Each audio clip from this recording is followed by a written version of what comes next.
आज हम लोग पढ़ने वाले हैं साबुन के एक आवेशित बुलबुले का संतुलन।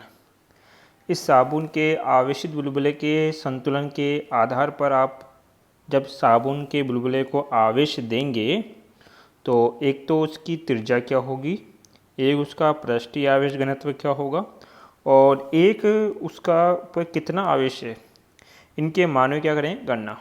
इस टॉपिक के आधार पर आप जो आपकी बुक है उस बुक का एक तो एग्जाम्पल और एक न्यूमेरिकल आप लोग सोल्व कर पाएंगे। तो जो न्यूमेरिकल नंबर है जो आपको सोल्व करना है इस पर, वो तो है आपके पास 2.12 लास्ट न्यूमेरिकल आपकी बुक के पीछे का। और एग्जाम्पल जो आप सोल्व कर सकते हैं इसके आधार पर, इसके कंसेप्ट के आधार पर, वो कंसेप्ट है आपका एग्जाम्पल नंबर 2.17। तो ये दो क्वेश्चन आप इस पर कर पाएंगे और सीधे सीधे फॉर्मूले बेस्ड क्वेश्चन है आपके। देखिए सबसे पहले क्या करना है कि मैं इसको यहीं समझा रहा हूँ, ध्यान देना। यहाँ आपने एक साबुन का बुलबुला लिया। अब साबुन का बुलबुला लिया तो बुलबुले के अंदर वायु के कण होंगे, तो ये वायु के कण मान लेता हूँ मैं। ये वायु के कण बाहर जाने के लिए एक धक्का लगाएंगे, एक दाब लगाएंगे सतह पे, उस दाब को बोलूँगा मैं पी इनसाइड।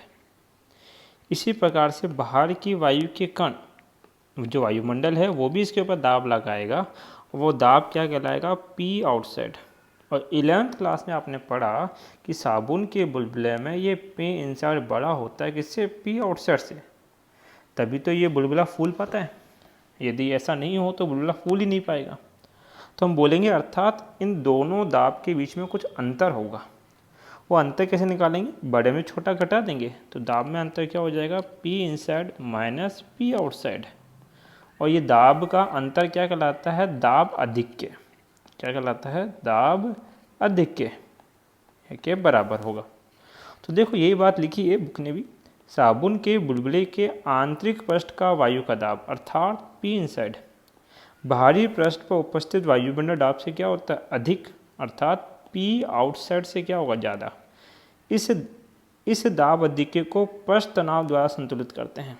अब देखो ये जो दाब अधिक्य है ये किसके बराबर होगा, इस साबुन के बुलबुले का जो पृष्ठ तनाव होगा उसके बराबर होगा। और 11th क्लास में आपने पढ़ा कि दाब अधिक्य अर्थात पी एक्सिस बराबर होता है 4T/r। r क्या है, इस गोले की त्रिज्या या इस साबुन के बुलबुले की त्रिज्या। तो कितना होगा 4T/r, जो किसके बराबर है, दाब अधिक्य। इंग्लिश में पी एक्सिस बोलते हैं, हिंदी में दाब अधिक्य बोलते हैं। तो आपको पता लगा कि जो पी एक्सिस होता है वो किसके बराबर होता है, 4T/r। यदि बुलबुले की त्रिज्या r, पृष्ठ तनाव T है, तो दाब अधिक्य का सूत्र कितना होगा, P axis equal to 4T/r। ये तो तब था जब आपका बुलबुला क्या था, अनावेशित। अब आप बुलबुले को क्या कर रहे हो, आवेशित कर रहे हो। ठीक है, जब बुलबुले को आवेशित करोगे तो क्या होगा, तब क्या होगा, अभी यहाँ पे एक दाब अधिक्य लग रहा है जो अंदर से बाहर जाना चाहता है, वो कौन है, पी एक्सिस। जब आप इसको आवेशित करोगे अर्थात इसको आवेश दोगे तो वो आवेश इस बुलबुले के कहाँ जाएगा, पृष्ठ पर। ये पृष्ठ पे क्या चला गया, आवेश। जब पृष्ठ पे आवेश आएगा तो ये आवेश भी एक दूसरे पर बल लगाएंगे और इन आवेशों के कारण लंबवत बाहर की ओर एक क्या लगेगा, दाब। वो दाब कितना होगा के पास, पी विद्युतीय दाब, वो हम पढ़ चुके हैं कितना होता है, σ²/2ε0। जो आपने हेडिंग पढ़ी, कौन सी हेडिंग थी आपके पास, कि चालक की सतह पर बल व दाब की गणना, वहाँ से हमने विद्युतीय दाब का मान कितना निकाला, σ²/2ε0। ये क्या है आपके पास, दाब है। ये भी कितना लग रहा है, बाहर की ओर। ये तब है जब आवेश आए। तब संतुलन की अवस्था के लिए क्या होगा, तो हम बोलेंगे संतुलन की अवस्था के लिए।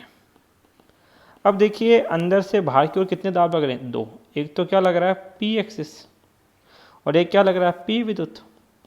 ये दोनों लग रहे हैं और ये दोनों बराबर होने चाहिए किसके, 4T/r के। तो ये हो जाएगा 4T/r।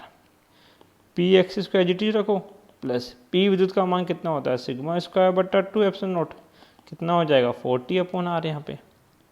यहाँ से पी एक्सिस बराबर कितना होगा, वो होगा 4T/r माइनस σ²/2ε0। अब कंसेप्ट को समझना कि हमारा बुलबुला कब तक संतुलित अवस्था में रह सकता है। देखो होगा क्या, प्रारंभ के अंदर इस साबुन के बुलबुले का कुछ पृष्ठ तनाव होगा जो कि नियत है, बदल नहीं सकता। इसकी त्रिज्या जो नियत है, तो अर्थात ये जो 40/r का जो भी गणितीय मान होगा वो नियत होगा। मान लीजिए वो मान कितना है 50, ठीक है। प्रारंभ में आप कुछ आवेश दोगे तो 2ε0 तो फिक्स है, सिग्मा बराबर होता है Q/A।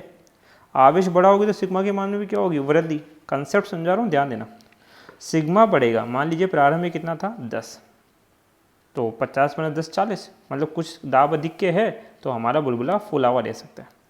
धीरे धीरे आप आवेश बढ़ाओगे तो सिग्मा का मान वृद्धि होगा, 10 से 20, फिर 30, फिर 40, और एक समय ऐसा आएगा जब 50। जैसे ही दोनों मान बराबर होंगे ये दोनों कट जाएंगे और पी एक्सिस का मान कितना हो जाएगा 0, अर्थात हमारे साबुन का बुलबुला फट जाएगा, फूट जाएगा। तो ये अधिकतम या न्यूनतम बोलना चाहिए, न्यूनतम संतुलित कब होगा, जब इस पी एक्सिस का मान कितना होगा 0। इसके बाद ये संतुलित नहीं हो सकता आपके पास।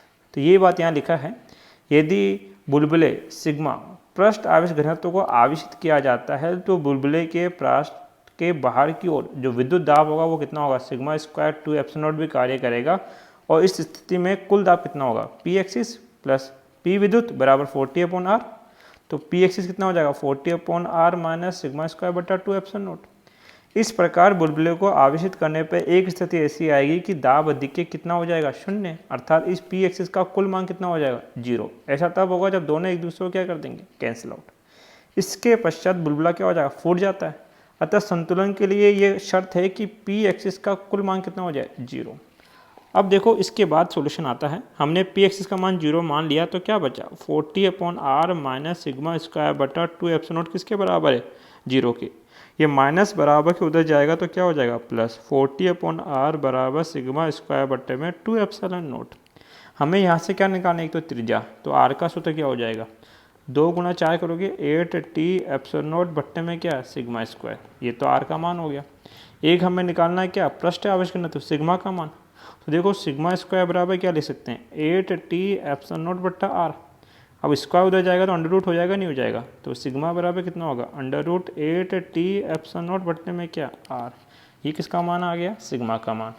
इसी प्रकार से इसका मान निकालेंगे, आवेश का मान। तो आवेश के मान की गणना कैसे करेंगे, आपने सिग्मा बराबर क्या पढ़ा है Q/A। ए क्या है, क्षेत्रफल। उस साबुन के बुलबुले की आकृति कैसी है, गोलाकार, और गोले का क्षेत्रफल कितना होता है 4πr²। तो सिग्मा Q एक की जगह 4πr²। तो यहाँ से Q बराबर क्या लिख देंगे, सिग्मा 4πr²। सिग्मा का मान तो आप पहले लिख चुके हो, सिग्मा का मान कितना होता है 8t ε0 बट्टा r। 8t ε0 बट्टा r का अंडर रूट गुणा 4πr²। इसको और मॉडिफाइड करोगे तो 4π तो कहीं नहीं जाने वाला। अब इसको लिख सकते हैं कितना 8t ε0 बट्टा r गुणा r स्क्वायर को लिख सकते हैं r स्क्वायर के होल स्क्वायर का क्या अंडर रूट। कोई फ़र्क पड़ा क्या, नहीं, क्योंकि स्क्वायर से रूट तो वापस क्या हो जाएगा, कैंसिल आउट। अब इसको लिखा जा सकता है 4π√8t ε0 बट्टे में क्या r। अंडर रूट आपके पास r की घात कितनी हो जाएगी 4। अब दोनों पे रूट है तो रूट कॉमन हो जाएगा, तो 4π√8t ε0 बट्टा r गुना r की घात 4। एक r से r काटा, क्या बचा r³। तो सूत्र क्या बना 4π√8t ε0 गुना में क्या r³। ये किसका मान आया, आवेश का मान। देखिए आवेश का मान क्या है 4π8t ε0 गुना r³। ये लिखने का तरीका आपके सामने आ ही गया है। इसके नोट्स आपको लिंक में डिस्क्रिप्शन में डाल दूंगा, तो वहाँ से आप ये जो बुकलेट की जो फ़ोटो है वो आप डाउनलोड कर पाएंगे। इसको इसी प्रकार से लिखना है जैसे समझाया गया है। Thank you. और इसी के साथ आपका चैप्टर नंबर 2 ख़त्म होता है।